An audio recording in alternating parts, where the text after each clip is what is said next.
Électrochoc, le podcast des électrons libres.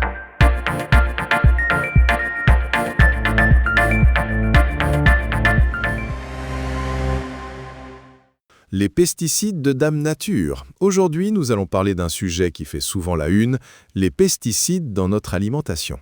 Bonjour Max, bonjour à tous. Oui, un sujet qui génère beaucoup d'inquiétudes. On entend souvent parler des résidus de pesticides de synthèse dans nos fruits et légumes et c'est normal de se poser des questions. Exactement. Et l'idée qui domine, c'est que le chimique ou le synthétique est dangereux, alors que le naturel serait forcément inoffensif. On oppose souvent l'agriculture moderne à une sorte d'âge d'or où tout était pur. C'est une vision assez romantique, mais qui oublie un détail fondamental.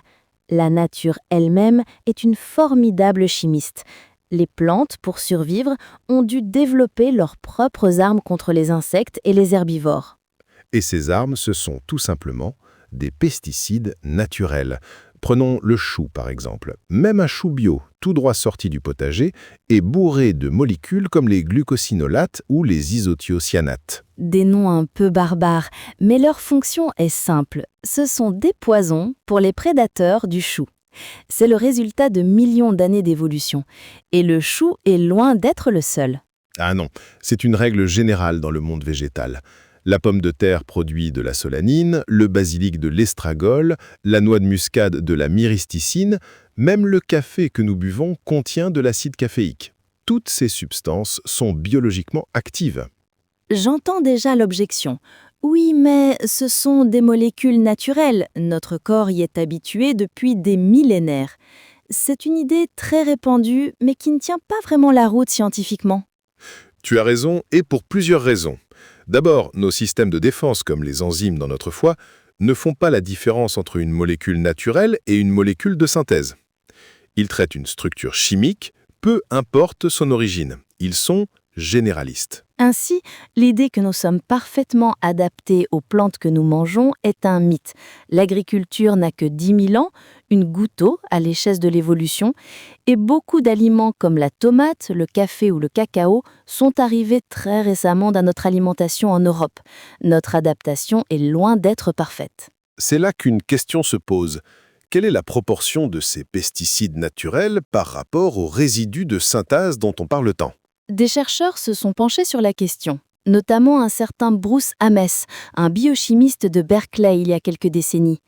Et ses calculs ont été spectaculaires. Raconte-nous, Céleste. Il a estimé que nous ingérons chaque jour environ 1,5 g de pesticides naturels produits par les plantes elles-mêmes. En comparaison, la quantité de résidus de pesticides synthétiques est d'environ 0,09 mg.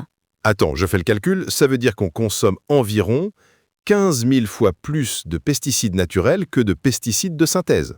Exactement. En d'autres termes, 99,99% des pesticides que nous avalons sont produits par les plantes que nous mangeons. Ça change complètement la perspective. D'accord, mais la quantité ne fait pas tout. Est-ce que ces pesticides naturels sont moins dangereux ? C'est la deuxième étape de leur travail. Ils ont compilé des milliers de tests de toxicité sur des rongeurs, pour des substances naturelles comme pour des substances de synthèse. Le résultat est sans appel. Statistiquement, il n'y a pas de différence. Une molécule, qu'elle vienne d'une plante ou d'une usine, a à peu près une chance sur 2 de se révéler cancérogène si on l'administre à très forte dose à un rat. Donc le label naturel n'est absolument pas un gage de sécurité. Absolument pas. Pour aller plus loin, ils ont même créé un indice pour comparer les risques réels en rapportant la dose que nous consommons vraiment à la dose qui cause un cancer chez les animaux de laboratoire. Et alors, le classement est surprenant ? Très surprenant. Tout en bas de l'échelle de risque, on trouve les fameux résidus de pesticides synthétiques car notre exposition réelle est infime. Au milieu, on trouve des pesticides naturels présents dans le café ou les champignons. Et tout en haut, sans surprise, l'alcool et le tabac. C'est fou. Une seule tasse de café contiendrait donc plus de substances classées cancérogènes naturelles pour le rongeur que tous les résidus de pesticides synthétiques qu'on ingère en une année entière. C'est exactement ça. Et ces travaux, même s'ils datent un peu, ont complètement changé la toxicologie moderne. On est passé d'une chasse à la molécule suspecte à une approche rationnelle, quantitative, où l'on compare les doses et on hiérarchise les risques. Et aujourd'hui, les agences sanitaires travaillent toujours dans cet esprit? Oui, tout à fait. Elles utilisent des indices similaires pour évaluer les risques, en se basant sur des marges de sécurité. Et elles intègrent même de nouveaux paramètres comme le fameux effet cocktail. L'idée que plusieurs substances ensemble pourraient être plus dangereuses? C'est ça. Mais même en tenant compte de cet effet, les conclusions restent les mêmes. Les expositions réelles aux résidus de synthèse sont des centaines, voire des milliers de fois inférieures au seuil de toxicité. Et d'ailleurs, pourquoi cet effet cocktail ne s'appliquerait-il que aux molécules de synthèse et pas aux dizaines de toxines naturelles que nous mangeons tous les jours? C'est une excellente question. Et pour les perturbateurs endocriniens dont on parle beaucoup? Alors c'est un sujet complexe, mais là encore, l'origine naturelle ou synthétique ne change rien au problème. Le soja, par exemple, produit naturellement des isoflavones qui peuvent interagir avec notre système hormonal.